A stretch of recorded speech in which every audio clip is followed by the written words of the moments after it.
Hello, hello. Welcome back to the Trading Triangle. Me and Kay once again.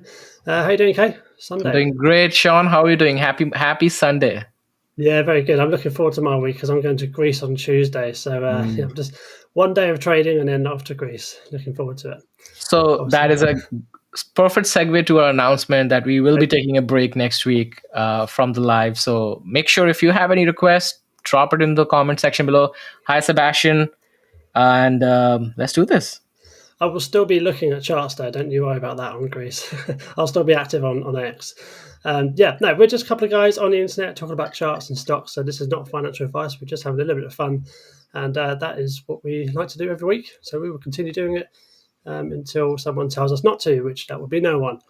Obviously, stay tuned to the end for audience requests. You can see that on the screen now. Get your requests in now so we can get them up on the screen for you. Have a look through the charts, give our perspectives, our ideas, etc.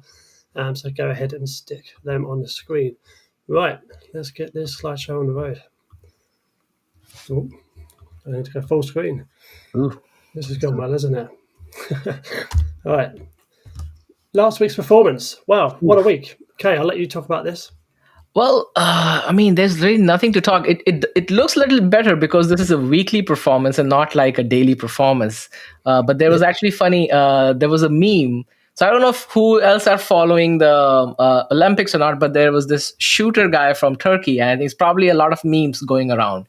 So they put a meme of him where they replace his head with Jerome Powell, and they put the daily performance of this S&P 500 for Friday, and basically the same. So Jerome Powell is basically shooting down the entire market.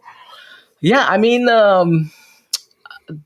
there's nothing to say. You can see Amazon. We'll be covering Amazon today. We are not covering NVDA, but if you have any requests, drop it down. We'll cover that. I mean, barring the Dow Jones, which is probably the best, I guess. McDonald's surprised. It was up for 9% for the week. Barring that, it's the tech is bleeding right now. Yeah, I mean, like you said, you didn't really know where to start, did you? So we've got the big guys kind of coming down a bit, bar Meta, of course. But it's been an interesting week ahead of see if we get a bit of reaction, if we get a bit more of a further drop. We'll jump into SPY and QQQ in a minute, kind of analyse that. But just looking at the kind of the tech side of things, just looks really rough, doesn't it? Apart from Meta, of course. But yeah, we'll see what happens. Let's have a look what's left. Hello to Bayhan's Plan and Sebastian. Good to see you both. Let's move on to the next slide. So performance from last week, obviously SPY down 2.4%. It's a big number. QQQ down another 3.8%. Another big number. Obviously Diamond's down, and IGBM, we spoke about this just before the stream, 6.56%. That is a big drop. But it's still just above 200, and that's a key level we've been talking about for many months prior to the break above 200. Do you see it going back down below 200K? Well, I mean, anything can happen, as we saw on Friday that Warren Buffett did sell 13% of his stake from Apple. We don't know how that will impact.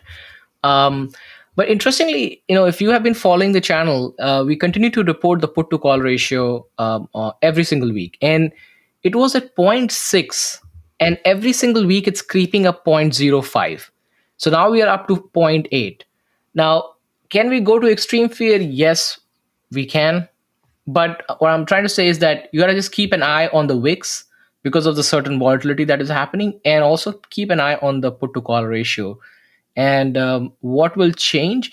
There was another interesting stat that if it's an election year, August is supposed to be a good month.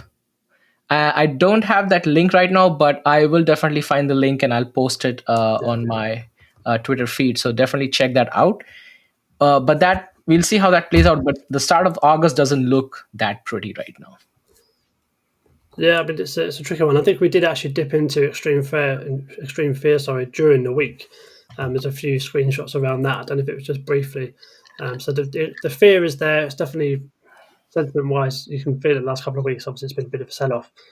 What I was going to say, the VIX as well, I think it went up for 40% in one day. So that's a big spike, especially after the spikes just before that as well.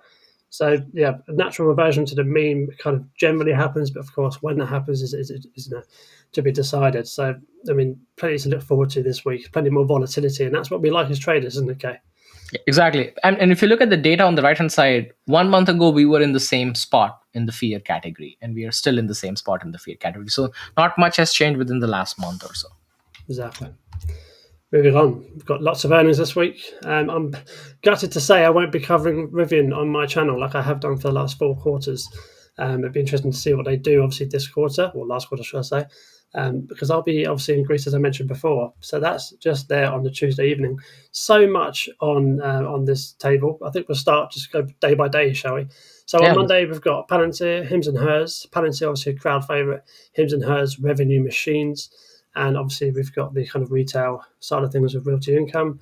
A few names that people like: Uber, Celsius, Fubo, Rivian, as I mentioned, Airbnb, and they've got big dog of Caterpillar in the building industry. I'm sure you'll be looking at that one, okay? And on Wednesday, Shopify, Robinhood. Robinhood's one I'm looking at.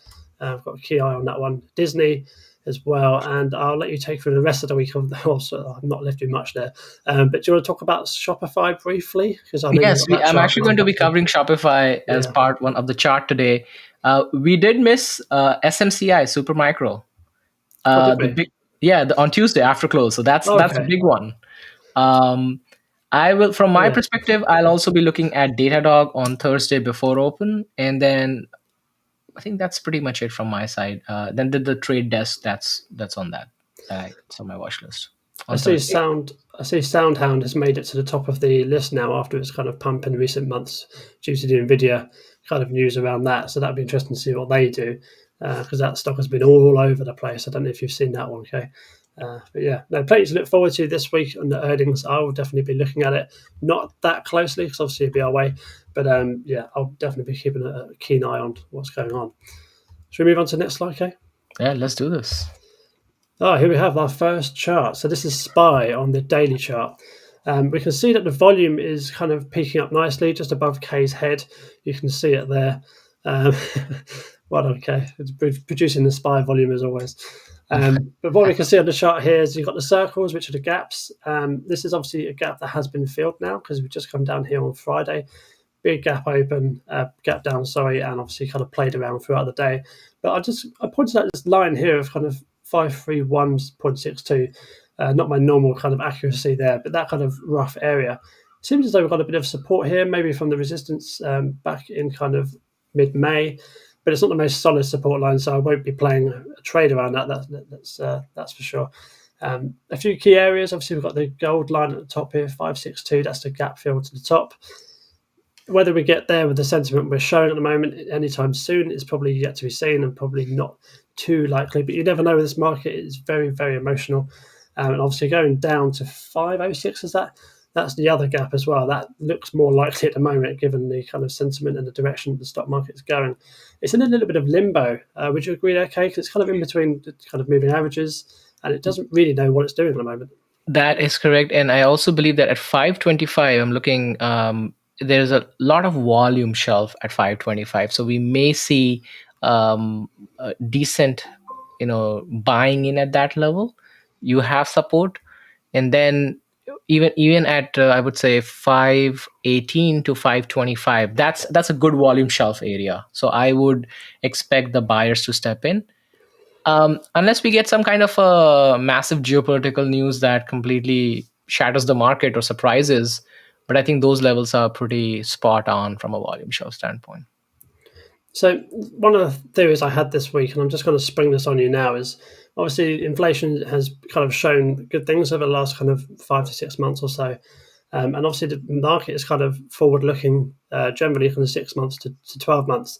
Are we seeing possible kind of downturn within the markets now to anticipate what could be happening in 6 months? Because we've had the inflation story, we've had that kind of success story in inverted commas, of course. But do we have recession worries, that kind of thing, geopolitical worries? Is that what you're kind of seeing in the market now, perhaps, or is that I just a blip? I think so, because recession worries have started to creep in. And again, I mean, we know that the rate cut might happen in September.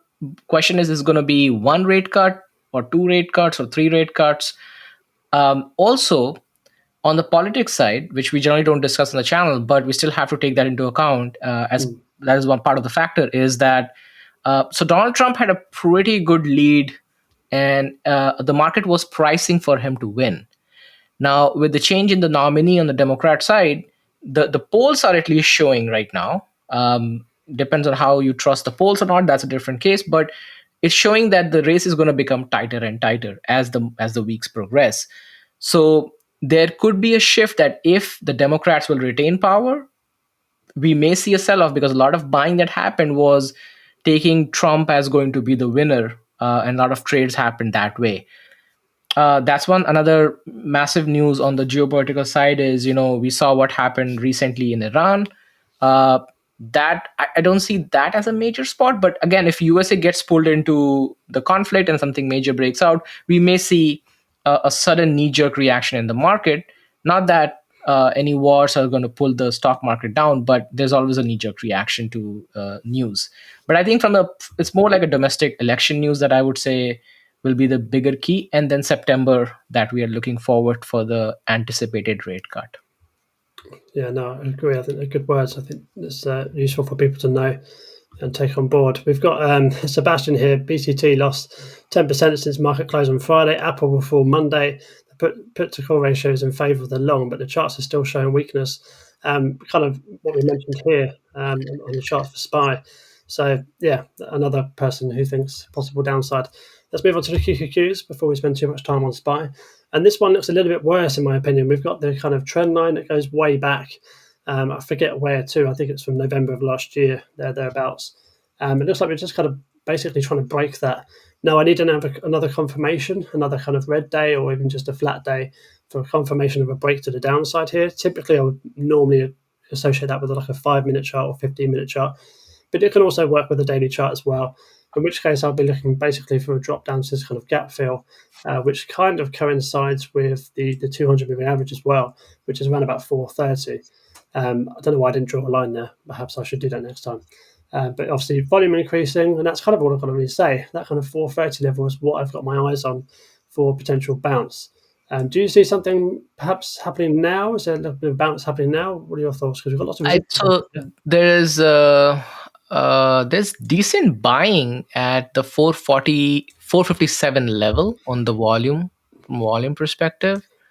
That's a pretty big volume shelf. And also, if you draw, there's a support coming at 450. Again, that might be a psychological level as well.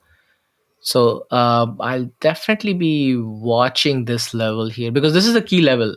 And considering the last week is more like, again, uncertainty in the market, they want to see how things pan out. So we may want to see if it can consolidate at these levels before breaking to the upside or the downside. But if there is a downside movement, the volume kind of starts breaking down until we get to the levels of like 420, which is also 428, which is also closer to the 200-day moving average. Awesome. Yeah, I think it's an interesting spot, like you said. And just another thing to kind of add on to that, this trend line obviously isn't the be all and end all. I mean, lots of people have different trend lines. It could be slightly lower, so it could still actually just be bouncing off the bottom of the trend line, but it just isn't for me at this point in time. So that's another thing to take into account. My trend lines aren't God trend lines, unfortunately. I wish they were sometimes. All right, moving on. Let's go into one of our first charts. It's Microsoft. So another big player in the market. So I've got two kind of scenarios that have happened, potentially happening here. Obviously, a reversion back up to this kind of resistance point, which is the trend line. Not the most solid trend line, but it's the one that I kind of made with the most touches, with the most kind of buys off of the line, bar this area here, of course. So if we can get above that and retest it and make another move higher, back up to the 50 moving average, which is this white line kind of flowing through. The reason I say that is because we've got a bit of a buying action off of the 200 moving average, and I like that. I want the next 2 days to be green, or in this case on the chart here, white. So that would be good to see if we get a bit more of a bounce on Microsoft. They had, I mean, you probably looked at the earnings more than I did, but it looks like they had okay earnings. Pretty good. What are your thoughts on the earnings there, Kate? That's a let me just make sure that I'm not getting my stocks mixed up, because I was mostly focused on Amazon. But let me just quickly double check. Yeah, they did beat the earnings, but I think the issue with them was Yeah, I don't know what the issue is. I'm really sorry about the. I did not check the fundamentals on this one, but I think from the technical standpoint that I'm looking at is this is a key level for Microsoft because this is where the biggest volume shelf is, and also it's closing down to its 200-day moving average. And if you see that the 20-day moving average is curling and it's getting very close to the 50-day moving average. So that could also signify a downturn in Microsoft because Microsoft has been running up from for a while now, honestly, at this point in time. So some healthy correction on Microsoft may be on the cards. Yeah, potentially. I think it'd be interesting to see what it looks like on the weekly chart as well. It's a shame I didn't bring that one up. But I thought this spot was interesting around the kind of 200 moving average. You can see the buyers there, perhaps the kind of long-term investors adding to their positions. So it'd be interesting to see if we get a bit of a bounce. The last to note here is the RSI, which of course you can't see until I do this. The RSI is quite low. It's around about 32, I think it is. So that's another point. I think one other thing that you might want to keep in mind from a put to call ratio, it's pretty similar as what was last week. It was 0.78, it's 0.71, so it's slightly bullish. But I think depends on how the market takes the Apple news. It might also impact other Yeah, tech stocks. that's true. Yeah, good point. We'll see tomorrow, won't we? Right. That's it for Microsoft. Anything else to add for Microsoft? Nope, pretty good. No? I hope you're taking down all these names, okay? Because here All to of them learn in is my put list. down Yep, we'll go one 5 by one. tickers. We'll go one by one. We love them all. Keep coming. Keep them coming. Up next, we have Robinhood. They are reporting earnings on Wednesday after close. So I'm looking forward to that. At the moment, not looking great. The last 2 weeks, like many other stocks, of course, have traveled downwards. This one in particularly has, big percentages. So we're kind of within this range. I've got this range between 1650 and 2050. And I like this range to kind of trade within, perhaps calm down a little bit. But obviously with earnings, it will kind of blow either up or down either way, of course. But I kind of want it to kind of settle around 1650. And that's where my entry point would be for a little bit of an upside back up to kind of 2050. And the reason I've got that kind of red line coming through as well, it's a 200 moving average, sorry. And obviously the RSI is really, really low, which I will just make available for you to see. And that's even lower than Microsoft. It's about 30, 31. So that's again really, really low point. So do we get a little bit of a temporary bounce in Robinhood? Was yet to be seen, of course. Any thoughts on Robinhood? Do you follow Yeah. Robinhood? So keep in mind that the estimated move on Robinhood, the estimated move is about 12%, but generally Robinhood is around between 8 and 9% is the actual move on the stock. So let's say if you average it out and make it 10%, it's what, $16 right now? 17. So about $1.07, $1.70, $1.80 move either up or down. That's what you're looking at. Yeah, exactly right. So yeah, it's important to pay attention to that, but obviously it doesn't always happen to that exact And numbers, of course. And of course, the put to call ratio, considering it's a retail favorite or at least one of the retail favorites, is 0.34, so highly bullish, with the implied volatility of 139, actually 140%. Oh, So a lot of premiums. Premiums will be high on this one. indeed. So one to look forward to. I'll be keeping an eye on that on Wednesday evening, despite the holiday. And you'll be amazed that Hood was part of the request, so we did cover Hood. So Okay, we can tick that one off. I don't know who requested that, but yeah, we have done that now. Awesome. That's it from me. You can catch me on X, Sean Trades, also on YouTube at Sean Trades, and Substack Sean Trades as well. YouTube, I've got some things planned for September. I'm looking forward to going into those kind of plans and going hard, keeping people updated, keeping people educated, and just having a laugh, live trading, that kind of thing. So obviously go subscribe to me over there. We will now move on to Kay's charts. What you got first, Kay? well, before we jump onto the charts, I really want to thank everybody on who has joined. We have almost 1,000 people watching on X. So thank you, Wolf, for supporting our platform and giving us the platform to present here. And then let's kick it off with which is one? This is Amazon, right? Amazon, yeah. Okay.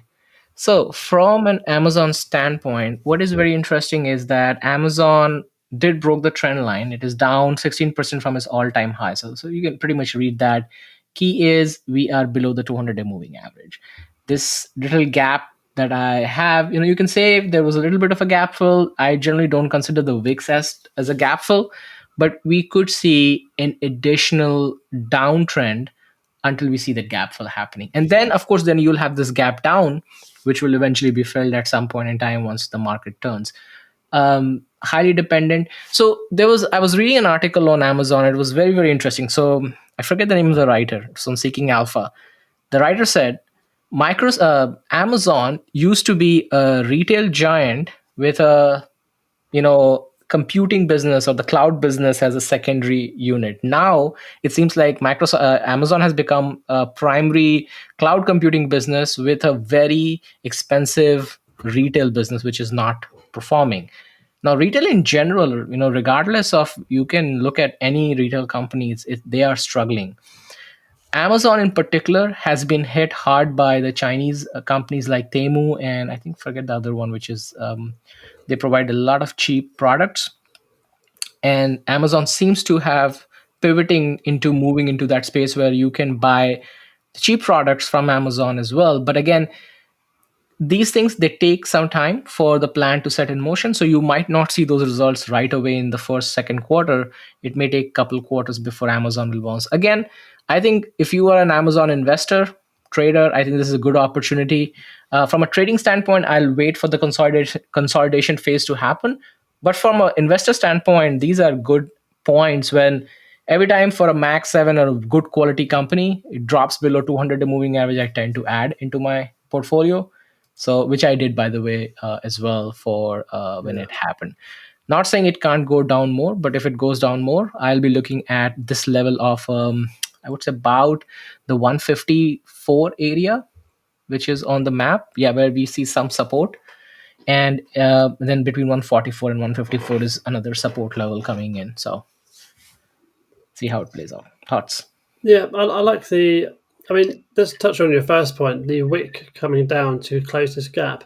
I'm surprised that doesn't make you think that the gap has been filled, because in my mind that has been filled, because the price action has come down to that level and then obviously bounced off of it, which is obviously tends to be where the gap fill, buyers come in and then it moves the stock up. So we'll see what happens there. But I do like the price action on Friday, despite it being obviously very negative. I did have a bottoming candle, which means obviously the buyers came in at some point. And judging how the market ended, that's not too bad. Another thing to note is the RSI, which I don't think you touched on there, but the RSI is also very, very low. So it's down to 30. For a stock like this, anywhere below 30 is a good thing to kind of add for the long term. And in my opinion, you did allude to it a minute ago. So that'd be interesting to see if that happens. But Amazon's one for me. I like the future for Amazon. And obviously this gap fill up here would be a good target to have at some point in the future. But yeah, like you said, you touched on all those points. I've got nothing else to really add from that. So well covered, Kay. All right, let's move on to the next one. A couple of comments. We've got love you guys from Sebastian. Enjoyed days off in Greece. Thank you very much. And obviously good morning from Risk and Rewards. So good morning. Hello. Thank you for joining. Right, next stock for Kay. So next one is, as you might notice that I'm trying to keep the chart as clean as possible. Yeah, so trying not to have too many lines so that it can make sense. Now, Shopify is going to report earnings this week, and if you notice, look at this chart. There are so many gaps on this chart, whether it's gap up or gap down at every point. So let me look at the Shopify's implied move. Give me 1 second. So Shopify's implied move is about 14% actual implied move. So you're looking at what, a $54 stock. So you're looking at about, maybe $7 up, down. So if it goes down, we can expect the stock to pretty much do the gap fill for the bottom. And 45 has been the lowest the stock has been since last year, November. So it's pretty much coming up in the last, I would say, 8, 9, about 10 months. So you could see the new lows for Shopify. Now, considering how Amazon, generally, they're both in the same field, same area, same industry. So if Amazon had a pretty bad week or pretty bad earnings, if Shopify is in the similar space, I could see this gap definitely filling out post earnings. But then, as you can see, that there are gaps above as well. So that is where I would be very interested. If we see a gap down, I might be looking into a position for the upside breakout. When that happens, we will be able to take advantage because those gaps will get filled at some point in time. So you're talking about this gap at the bottom here filling. Let me get my mouse up. Yeah. So if this we one see a bad filling and earnings, entering exactly. then. Yeah. Entering So now. if we see a bad earning, this gap should be filled with the $7 implied move, $7-8 implied move, and that's where I might look to start a position, looking for an upside breakout, which will have another couple gap ups that they can fill for. Yeah, it could be a big long term, not but mid term swing trading. I would say Yeah. not a day trading, but swing trading. Yeah, I wouldn't say it's a day trade, of course. Of course, you need a few sessions to kind Yeah. of get that momentum going. And then perhaps another kind of buy setup, so a higher low would be good kind of moving forward with that swing trade. But definitely starting a position there, I mean, sounds good in my opinion. And that's around 48, 49, as you can see there, but obviously draw that on your own charts and do your own research before you're considering any sort of trades. The only thing I saw was potentially an RSI divergence on the bottom here, so I'll have a look. So this is obviously a very low RSI, coupled with the stock price just up here, and the stock price has actually come lower, but the RSI is held up above 30. this previous low. It's not the best RSI divergence. I like it to be a little bit more difference, a little bit more variance there, but that is something I look for in charts, and that could be a potential turning point for Shopify. Sorry, was said Spotify. But yeah, One thing I just want to add, if you notice on the chart, even if you see a gap up, that fills the gap above that little last wick that you see, the last bar you see, the problem is that you have 3 moving averages acting as a resistance for the stock. So I don't expect the stock to go and fill the first gap that we see at the top of the chart. That is going to be a little bit, it may take a couple months, even Q4, reporting, or maybe Q1 next year, where we'll see those gaps getting filled. So this trade might be a little bit long-term trade to get in, where you might see some massive gains. But again, see how it plays out. Wait for the earnings on this one from my side. awesome. Yeah. Fantastic. So it'll be interesting to see what happens with Shopify. I've written it down on my list now because I never really had Shopify on my watch lists. But now you have caught my attention with all these gaps. I mean, we've got another one up here as well. So yeah, we'll see what happens there for the upside. Yeah, I was running out of space on the chart to add more gaps, but you can find me on X. I do post my trade updates often. So Avi, I did post it about my SOFI, so I'm pretty sure you might have checked it out. So definitely check that out. On YouTube, I've been kind of slow lately because I have other things going on, but I'll continue to add more videos throughout this month in August. A couple more stock analysis videos. I think a couple of my folks requested specifically for stocks that are into the power area and energy sector. So I'll make some more videos on that, and then I'll see if I can get something writing as well for Substack. Sweet. Good stuff. We like your content, especially post earnings content. I really like it. The way you break it down, etc., is nice and easy for people to take on board. Right. So I'll say thank you once again for all the viewers that joined. I don't know how many we're up to now. Okay, what are we up to now? We are 1.4 today. Awesome. Fantastic. Thank you all for joining. Obviously, thanks again for Wolf to letting us share the platform. Make sure you subscribe on YouTube, by the way. We never actually really plugged that, and we're almost at 300. So yeah, tell your friends, tell your family that we do charts. Not that, not many of my friends like charts, so it's probably a useless kind of broadcast. Anyway, charts. All right, ready? So the first one, let's touch BTC Bitcoin because it fell almost 11% plus. Yeah, I think it's continuing to go down now as we speak, isn't it? We had a comment not so long ago about that. Yeah, the problem with Bitcoin is like it's trading 24/7. So whatever we put on our screen, it's always like whole news by that time. You can see the wedge that I previously drawn. It kind of broke out of there, which is a nice setup, all the way up to kind of the previous resistance, but didn't quite reach there. So that would have been a failed trade in my book. I didn't take it, of course, but that would have been a failed trade. We've got lots of rejection off at this level, and it continues to bleed out where do we find support? Maybe this area where we've had a bit of buying there. Let's put a line in there. Yeah, I See mean, where these definitely do. you'll want to watch that area, right? Wherever that support is coming in. And if that breaks, then we'll see where the next support comes in. Because I don't think then the next support comes in until you pretty much right over here on the screen, you have, that's where the support comes in. I can't see it. It's so small. Well, this one. Yeah, exactly. Yeah. 50,000 ish. So then that becomes a more psychological level as well for BTC.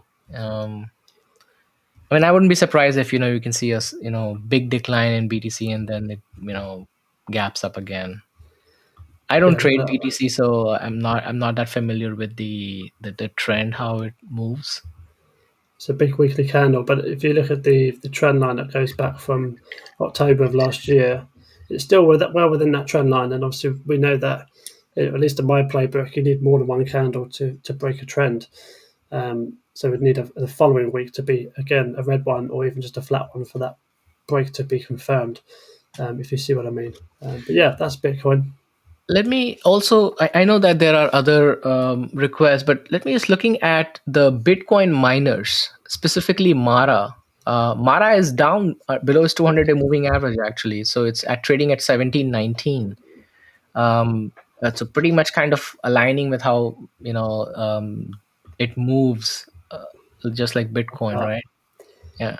Broken the previous channel and the 200 moving average. It's in no man's land. Doesn't know what it's doing. Doesn't look good, does it? We've got It doesn't support look good. at 1460, so that'd be my level of next. Listen, I'm watching this now. It's back on my watch list again because I love trading Mara, specifically for selling options here. There's like a free money right there. And you've got 3 points of support there as well, highlighted. Sebastian says terrible earnings on Thursday. Did they have earnings on Thursday then? Most likely, man. I mean, honestly, Oh, there's yeah, they been did. so many Good. earnings that it's Oh, hard yeah. to track nowadays. You can't really see it because it's behind us, but it's a double miss. 8-1. So they missed their EPS by 79 cents and they missed their revenue by 11.93 million. So it's pretty bad. And but I shouldn't be, nobody should be surprised that they missed their EPS and earnings because their history is pretty bad. They do miss earnings a lot. Interesting. So we could see 1460 at some point. Interesting. yeah, I'll I be writing mean, that one down listen, as well. definitely follow on the X because if you're interested in Mara, I do generally trade Mara often. I will post once I take that trade.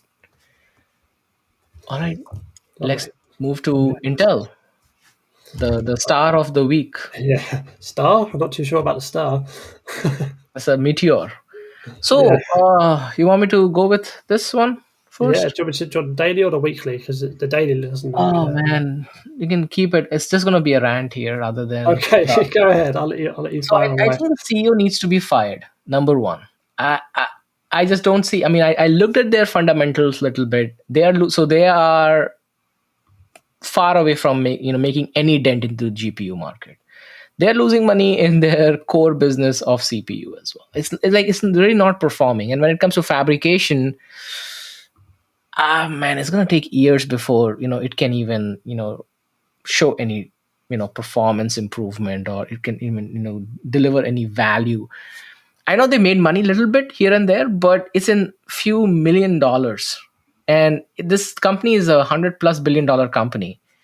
So I don't know how the CEO is even keeping his job at this point of time. Now, if you're looking to buy Intel, I would recommend to wait and see how the trend plays out, because I wouldn't be surprised if Intel actually pulls back below $20 as well at this point in time. Yeah. Are you done? You done with your rant now? Yeah, I'm done with my rant. Yeah. So below 20 is obviously down here in this kind of shaded box. I've just kind of drawn that temporarily. But on a weekly time frame, you can see a big support there is around 25, and it's just absolutely obliterated that, gone straight through it. So now we're looking for a next point. You mentioned before the stream around about 15, so we're going way back now. But yeah, you can see that's 20. That's where we are now. Perhaps I know you probably can't see this view as well. Yeah, I can see it now. I will adjust it for other people in a minute. So yeah, where are we now? 21.48. So there's lots 2011. of support around about 1950-ish. But that takes you back to 2011-12 era. 12 Yeah, years that's what I back. mean. So I've never been so confident in supports from way back in the past. I like current price action if it's happened in the last kind of 3 to 4, even a couple of years to be fair. But stuff that's happened about a decade away is not really for me. On Friday, 317 days ago. What was going on there? Is that you? It's Alex. I don't know how it got enabled. Hold on. One second. Yeah, so we're looking at support around about kind of $20 or so, and then below that, we're kind of looking at about 17 and then 14. But Intel theoretically shouldn't move that much, but we can see it can move that much because it has just done that this week. That is an ugly candle, really ugly candle. I'm not a buyer, that's for sure. Anyway, Not a buyer. I mean, I won't touch this. Okay, let's move on to the next one. Next is Snap. Sebastian's bringing up all the red candles. Yes. What's going on, Sebastian? Where's the positivity? Oh my God, this one is even uglier. Yeah, that doesn't. No less, man. No less. What's going on with Snap earning? Let me see. So this is a weekly candle. We are at basically at trendline support now, just by looking at the corner of my eye there. So you can see that we're at it. So if we're going to break that, we're going to go even lower. And the RSI is 15 right now. So is it really? Wow. Yeah. So I'm just playing with the chart here. RSI on the weekly is even about 31. Let's go to the daily. So one thing that I have learned over the course of trading and investing and looking at charts is like when you have these massive gap ups or gap downs, generally give it a couple days for the market to digest before taking any positions, whether for long or short. 100%. Because one candle is not enough to tell you the trend. Now, of course, this gap down we could see. Now, actually, somebody did ask for CrowdStrike, and when we touch that, I'll tell you exactly. I'll come back to this point, and you'll see why I mentioned that. So let it play out. Let it shake it out a little bit. See how Snap does. I mean, is Snap even like people do even use Snap nowadays? But I think the kids maybe I'm too old for that. Yeah, we don't use it anymore. But, Yeah. Well, I never really did, to be fair. No, I used to use it back like 10 years back, but not anymore. Anyways, let's move on. So we covered Amazon. On the subject of on gaps and how they feel, I just want to bring up Rivian because that's a fine example of what failed. Ignore all the lines on the chart. We had a big gap down on earnings. If you wait a few days, maybe a couple of weeks to see how it kind of turns out, you can kind of see eventually, stocks do, if it's good momentum in stock, good theory, etc., and you like the stock, it can happen, it can fail. Anyway, that's enough for me. Sebastian says his kids love the app. I'm pretty sure, man. Kids, that's why I said I'm probably too old for the app. Okay, let's move on to the next one. LMT. Never heard of this one. Oh, it's Lockheed Martin. Yeah. Yes. I have heard of it. I just didn't know the ticker. It's done pretty well, this one. This one is a request from Windy City, which is a great name.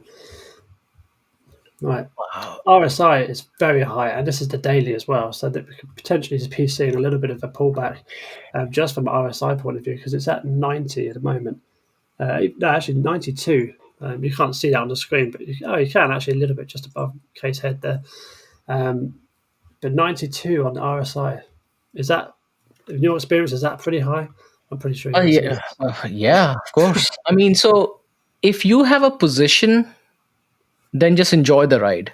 Yeah. If you have trades, call options open, enjoy the ride, maybe take some profit off the table. But if you plan to open a position, this is not a time to open positions. You just let it ride. Enjoy if you were in a position, but this is not a point you would want to take an entry because the risk to reward it's not there. The only thing I would look for is a potential RSI divergence, but in a negative fashion. So you've got, for example, we'll get out a highlighter, whatever that is. A peak here, obviously, and then a peak here, but you're looking for RSI to be actually higher, which is not going to be that easy. Yeah, I mean, ignore everything I just said there. I mean, very unlikely, but it is possible. Yeah, but the chances of seeing a pullback is higher than you seeing another 10% going up from here. Yeah. Okay, so we covered Hood. Next up is Visa. So they bounced back after earnings, haven't they? Because we've got the earnings here, again, just above your head there. Pretty good earnings. And my And head then is bounced back everywhere up. today. What's going on? Yeah. Maybe we should switch over and become above my head. Right, we're just trying to find. So they did miss on the revenue. They reported earning on 7/23, so it's been a while now. They missed both on their EPS was in line, but the GAAP EPS there was a miss, and then revenue was a miss as well. I think what I'd be looking for here is actually a really good setup, in my opinion, because I like this setup. That's what I look for.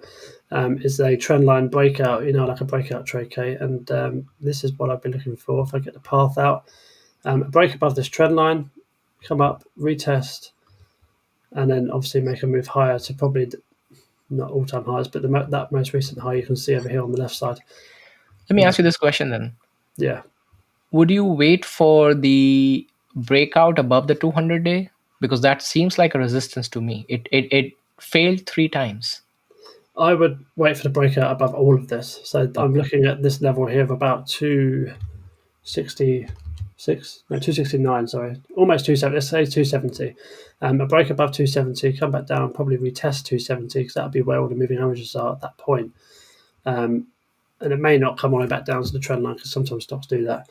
But yeah, an entry around here, I'll probably start accumulating a position and then obviously hold it for the long term. It's a swing trade, it's not a day trade in my head. And then coming back up to kind of 290-ish, 280. It's not the biggest percentages in the world, but obviously if you're holding a bigger position, then you, in theory, have kind of more time. Yeah, and if you are into options and you like to sell covered calls, I would wait for the breakout to happen before you sell covered calls, so that you can get the maximum premium and also be able to prevent losing your shares. Next up is CMG. It's Chipotle Mexican Grill, which has caught my attention. Funny story about that quickly. So my nephew started investing as well, and then the other day he asked me, "Hey, should I invest in CMG?" I'm like, "Yeah, go for it."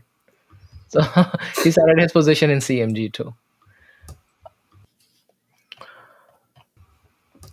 So yeah, I mean, with this one, I've never really traded it or anything, or know much about it. Obviously, it's an American company. I mean, I know what they do, of course. So I can help you with that one. So basically, there's a restaurant chain and they sell burritos. I know what they do. Yeah, no, I've seen and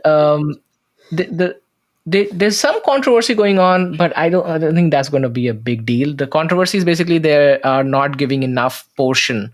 So their CEO has been coming and clarifying on various channels. No, we give the right portion, and we even give more portion if the customer asks. All that good stuff happening. But I think most recently, because they have had that split. Every time you have a split, you can look at NVDA as an example. You can look at an SMCI. You can look at all the splits that have happened. It gives you a good data point to understand that after the split happens, there's the exuberance, the run up that has happened because of the split announcement kind of starts to subside, and then it takes a little while for the stock to consolidate and then have a direction in place. I think the company in general, Chipotle Mexican Grill, if you were buying before the split happened, it's a pretty strong business here. I mean, fundamentally they are pretty solid. No, that's good to know. I think on a technical basis, we are kind of a bit of resistance here. A classic kind of retest of, that's kind of off of the 20 move average here, but it's now retesting the 200 move average, which typically tends to be a little bit more solid, I guess, as a support resistance line. A quick comment from Sports and Bets here. We've got, do you think the market continues its downturn to see upside in the coming week? I would say look back at our earlier conversation around spiral QQQ charts. You can go back and watch that on our YouTube channel, obviously Trading Triangle. We did discuss it in fair detail, I think, over spiral QQQ. So go ahead and check that out. Should we move on to the next chart? Yeah. Next up is Celsius. Let's have a look. this one I think has been beaten up a lot, and you can see on the screen already. So I'm just going to take off with this one. This is the trade I took a little while ago, and you can see this is the importance of setting a stop loss. Let me get rid of a couple of lines so you can kind of see it in a bit more detail. The importance of setting a stop loss, because if I had held on to this stock, I would be down a further. Yes, it was a losing trade, and that's what happens when you trade. You lose trades. That's okay, but it would be down a further 27% if I didn't have a stop loss, and that's basically that's account gone territory, depending on what kind of leverage you're using, of course. But yeah, that's kind of a little point I wanted to bring up immediately. Any thoughts on this chart, Dave? I'll just clear up some lines here so you can actually see it. Yep. Actually, we have a gap. We have a gap to fill, and that gap starts from. Hold on, let me get there. It starts from 39.56 all the way into 36.07. Okay. And this gap up that happened, that was back in May of 2023. So that you can see on the chart now, and that kind of shaded area, that's the gap Kay is talking about. And we see that we're not too far away from that, about 20% or so. So that's a key level. I think I'll be writing that one down. Lots of hype around Celsius. It's just a drink, isn't it? Is that right? it's a drink, and it's a drink that is available everywhere, and a lot of places it's at the top shelf, which is like the prime estate of I guess retail business. So I would definitely be watching this gap here. No, yeah, definitely. That's what I'll be looking forward to. Next up is Palantir and then HIMS, which are both reporting earnings. So whichever you want to take first. We'll do HIMS. They're reporting earnings tomorrow night. Absolute revenue machines. I was going to try and get up a chart to show the revenue. So I'll see if I can do that. If you want to talk to the chart just for a second while I get that up, and I'll just drag that over and show people. Yeah. So the funny part about HIMS was it was not on my radar until one of the community members actually brought it up, and I covered how to run a wheel strategy using HIMS as an option. And when I made that video, the HIMS was around the $14 mark. And then after I made that video, a couple days, maybe a week or two later, we had this massive run up on HIMS. And interestingly, now I'm looking it back, I'm like, oh, it's coming back down to 1758. Yeah. So on the screen, you can see what we've got here for HIMS. Let me just get rid of the actual text there for Celsius. We've got subscriptions higher, net orders higher, average order value higher, revenue, absolutely insane growth here for revenue. Net income positive for the last 2 quarters. It'd be interesting to see if that happens again, obviously for HIMS. Cash flow positive. So, it's all pointing in the right direction. And the shares, they haven't diluted anything anytime soon, but why would they? They don't need to at this current time, at least. So, yeah, I mean, the graphs are going from bottom left to top right, and that's what we like to see in companies, especially in the growth sector. So that would be another thing to kind of look out for tomorrow, whether those are going to continue growing. But from a chart perspective, yeah, I see 1680 as the support, as you can see on the screen there, the white line, sorry. That's it, really. It's what I've got to cover. Just wanted to just go through the revenue aspects of the company, and obviously that big old support line here might even make it thicker. And they don't report earnings until end of October, which is 10/24. So you still have a lot of time left to see how it plays out. Of course, part of the broader market you'll have to watch. Next up is Palantir. Palantir also showing earnings tomorrow, isn't it? Yes. And they've had, again, really good earnings. There's so many lines on this chart. I do apologise. They've had really good earnings in the last 2 years, really, actually, to be honest with you.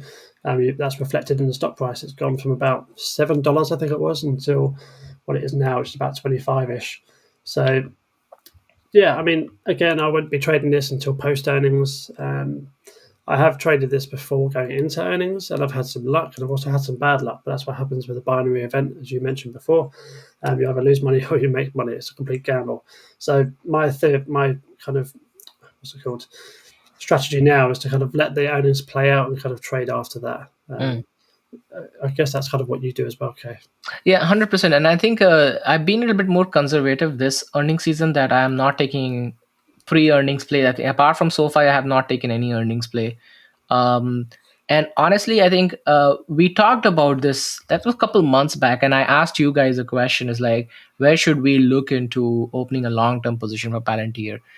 I mean, listen, guys. I mean, if it's pretty far away from that gap, but if we start to see pullback in the market, we could see Palantir going and filling that gap, because that gap will be filled at some point in time, whether it's this quarter, next quarter, 1 year from now, you could see that pullback.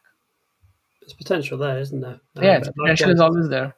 On the other side of that, if we get good earnings, tends to move quite well. I mean, we've seen it move 25%. Sometimes we've seen it move to 10%. I don't know what the average move is this time. Oh, I can tell you. Hold on 1 second. Yeah, but we could see it get back above this kind of 27.50 line. That's kind of what I would like to see if that is the case. We've colour that green for now, so you can see that. But if it gets above that and holds it, then obviously that's the kind of where the entry point would be. Keep a nice tight stop loss. 16%. 16% average move. Okay. Yeah. And then hopefully we can crack this kind of $30 mark. Amit has been talking about $30 quite a lot on his channel over the last few months. So maybe we can crack it. Who knows? We'll see tomorrow night. Probably won't be tomorrow night. This goes 30%, but that's, we'll see. All right, moving on. Next is SoFi. SoFi. I'll let you talk to this one since you've had some recent trades on this one. Yeah, absolutely. So interestingly, for SoFi, I have this range of $6 to $7. This is where I mostly open my trades at about $7. I tend to let it run and then pretty much sell it out and then just rinse and repeat as we go through. Post earnings, I mean, I feel like this is just a trend for SoFi until it breaks. Post earnings, stock goes up, sometimes goes up a lot, sometimes not as much, and then you see a pullback. Stock has been trading under 200-day moving average for I don't know how many months now. It's been since March. I think the stock has been below 200-day moving average, and I think this is perfect for traders because you can just keep taking advantage of these pullbacks and just wait for the next run up above 7, and then get out of your position and rinse and repeat. So if you ask me what at this point where could be the next level, I would say the next volume shelf definitely comes around the 634 area. There you see a lot of bars. That could be an entry point. Yeah, it's interesting. I mean, that's the point where I've got the cursor here already. That's at 634, as you just mentioned. But I like this level here around about 664, just because of the recent support in these areas. Again, if it does break that, and of course down to kind of 630, it goes. But what I really want to see is a higher low. I just had it on the screen a minute ago, but if it sets like a higher low somewhere around about here, and then we're looking at, sorry, this is going to be really messy, but like a bounce like that, that would be ideal. Kind of a momentum, a bit more of a recovery, a bit of a normalized recovery, perhaps the opposite of what we see on this side of the screen, but the other way around. That would be something to look forward to. But yeah, the higher low is really what I've been looking here for SoFi, and that would be good for my long-term position because I like adding on the dips, as I'm sure you do as well. Yeah, and then if you are generally, I do options trading on SoFi, so I can share a couple levels. So if you are looking for an option, want to sell options on SoFi, a 6.5 strike expiring August 30th would give you about 33 cents. And if you go September 6th, it gives you 36. So I think 30th August, which is 26 days, it's about 4 weeks, I would say, of expiration, gives you about 33 cents. So depending on how many contracts you open, you can multiply 33 by that. So pretty good. The premiums were up. The percentage change was up about 120%. We have decent open interest. We have about 3,400 contracts open at that level and a delta of 40. So delta is a little bit higher. But again, 6.5 is a good entry point because you are looking for a 6.5 to a 7 jump and basically have it expire worthless. So that is both on a swing trade as well as on the options trade. Awesome. Okay, next up is CrowdStrike. I think we need to do a little bit of a rapid fire round. We've got about 10 minutes left. So all right, so we have CrowdStrike, NVDA, Palo Alto, Net. Right, okay, right. Let's start with CrowdStrike first. That's a Fibonacci I've drawn from way back in the past. Looks like it's kind of still playing around that Fibonacci. And it's just filled a gap, actually. Let me just get rid of that so you can see a bit clearer. My charting today has not been as good as it normally is.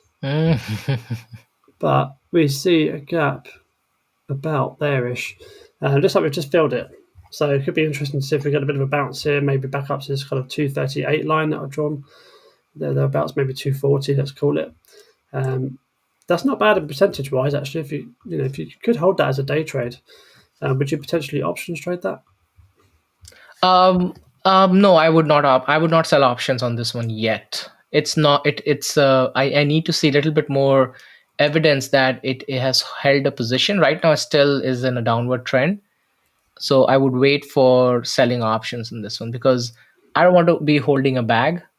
Because if the stock dips below, I will end up being assigned the stock at a higher level, and then I have seen this trend play out a lot. So I tend to be a little bit more conservative with stocks, especially with this massive gap down. You want it to, unless you're buying the share outright and hoping for the upside, that's a different kind of trading. But if you're doing selling options, then you would want to see it trading in a range before you can rinse and repeat, sell options, and then buy the stock, sell covered calls, and so on and so forth.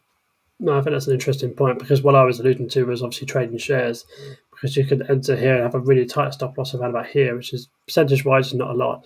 But obviously your risk to reward is probably about 2-3 to 1 from a share point of view. But obviously, like you said, with options, it's better to have a bit of a range before you start entering different levels. One thing to add here as well, just before we move off this, I know we said quick fire round, but it's the RSI. Where am I? Crazy, 1593. It is down to 15, which is very, very low on any stock, let alone one that's been in the news a lot recently. So we'll see what happens there. One to look on to. So fun story on CrowdStrike is my nephew added it with the first drop, and I asked him, why did you add it on the first drop? And he did not have an answer. All right, moving on. It still doesn't, I imagine. So I saw one of the audience asked a question, can we play Palo Alto and Net because of CrowdStrike? So let's cover, because they are similar. So PANW, and then we'll cover Net, and then NVDA, and we'll wrap it up after that. I think there is an ETF as well. I forget what it's called. I think it's LOCK. LOCK? Okay. LOCK, that's another way to play these kind of digital security stocks, should we say. So this is PANW. This is Nancy Pelosi's second favorite stock, isn't it? I don't know. I don't follow her. Yeah, I'm pretty sure she likes Palo Alto. So, I mean, Palo Alto is a beast when it comes to the cybersecurity space, right? This company is what? It's a $98 billion company. CrowdStrike was, I think, $75 or $78 billion company. So it's bigger. Yeah, this is bigger, yes. So what I'm seeing here on the chart straight away is obviously just a little bit of a bounce off the 200 moving average. That's what I like to see. But it's not enough yet. It's because the last candle is still an indecisive candle. Yeah. No, that's just what I was about to say. You took the words out of my mouth. That's good because we've got a kind of similar sort of mindset there. Maybe getting above this kind of trend line with the resulting move back up to this 360 line, which is a gap fill, obviously way back from February. So that is a potential trade there. I'll just draw that out very, very quickly, and then we'll move on to the next stock. So looking to break that, come back down, retest it, and then move up to 360. Yeah, and you have the earning coming up in 4 weeks, 829. So that you gotta keep that into account as well. Good news is that the up revisions are 32 as opposed to down, which is 5. So the market is expecting the price to go up, and they'll have a better revision. So I've got earnings here on the 19th. You've got the 29th, did you say? Yeah, that's what I see on Seeking Alpha. Oh, sorry. Okay, no, I'm wrong. I take it back. Yes, you're absolutely. It's on 816 actually, and the EPS revision is 22 upside as opposed to 12 downside. I was looking at CrowdStrike. Oh, there you go. Anyway, next up is NET, which is in the similar space. This is Cloudflare. See, I like this more just because of the setup. I mean, you've actually got a bit of a trend line from all the way back here. I don't know, let's just draw a rough one like that. You can see lots of touches there. If we break that, expect a kind of big move above that, in my opinion, of course. But on top of that, we'll get rid of that for a second. We've got a bit of a bull flag, which is what we draw like this. And you've got obviously the stock kind of traveling through here and the price action. This is a line I've drawn in the path for some reason. Perhaps it's a little bit of support, but really getting out this bull flag in a positive fashion is what I'd like to see. A bit similar to what we saw with PANW, come up, come back down for a retest somewhere, and obviously make a move higher. Percentages on this will be a bit more fruitful than PANW, so perhaps you could play both, but obviously with a smaller allocation to both, so it's kind of hedging your kind of profits there. But again, obviously trade safe, keep your stop losses definitely thereabouts. Anyway, I'm rambling. What are your thoughts on No, Carl? I think you hit the nail on the head, Sean, on this one. So nothing much to add from my perspective. Pretty spot on. Last is the big one, NVIDIA. We do like to end on a big one, don't we, sometimes? Yeah. This is, I mean, I thought we had a comment around that 100, didn't we? Let me try and find that. I think it was, I'll tell you, it's my, the gap that I have listed is between 96.47, 96.62 going all the way to 101.28. That's the long-term buy zone for me, at least, on the gap. It looked like it almost tried to get there as well on Friday, in early trading, of course, and then it really rebounded off that kind of level of 101.50. That's what I can see on the chart here. Whether that can continue is yet to be seen. Obviously, we've got the Apple news news has already happened, but the Apple stock price to see if it brings down the Qs, in which case it may bring down NVIDIA with it. I know they're not directly correlated, but they're both big tech stocks, so you know.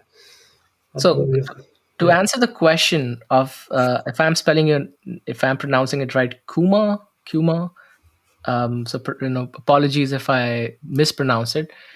If you are investing for a long term, it does not matter whether you buy at 100, 105, or 110. From 5 years from now, it wouldn't matter much. If you're trading, yes, it matters. So, assuming you are asking this question from an investing standpoint, then I would say it doesn't matter. You can open a position, and every time, I think this is a rule when you invest. So if you have $10,000 to invest, you don't drop every single dollar in one go. You break it out into tranches, maybe 3, 4, 5, 6 tranches, whatever you feel like. Tranches is nothing but allocation of a certain amount of capital to buy a small position, and then just rinse and repeat until you have allocated your entire money against that equity or stock. So exactly, and I think your point here on the gap as well, just to go back to the chart, I do like this resistance has been hit like 3 times, maybe 4 times if you count that. So that gap fill down to 96, let's say. That is one I'll be looking for, just like you. That's I'm going to write it down. I think that might be it now, okay, isn't it? That's it. I think, yeah, that's a good way to end the stream today. Awesome. Wow. What are your plans for the week? Because I know what mine are, and that is going to Greece. So have a safe flight to Greece. And thank you to all our folks who have joined today. Sebastian, thank you. Appreciate all the requests. Matthew, we were not able to cover Apple, but we will definitely cover it next time. So join early, put your requests early. We try to get to all the requests as soon as possible. Here to learn a lot of requests as well. So appreciate it. Stay safe in the trading standpoint, and keep an eye on SPY QQQ on how that's trending. Gives you a lot more direction on your particular individual stocks as well. I think you said it very well. Nice closing statements there. Only thing I would add is make sure you subscribe to the YouTube channel. We're almost at 300. So go ahead and go over there. Obviously, the Trading Triangle on YouTube. Hit subscribe, and we really, really appreciate the support. Yeah, I think that's about it. Thank you very much, Wolf, as well. Let me use the platform. And again, be trade safe. Don't be silly. Don't do things you don't normally do. And it's very volatile times. It's very emotional out there. It's easy to get caught up in all of it. So yeah, just be safe out there, guys. And with that, we'll end this week. Obviously, like we said before, we're going to be off next week because obviously I am away. and then we'll be back the week after at the same time of 6 p.m. UK and 1 p.m. East Coast. Sorry. Yeah. Thank you very much.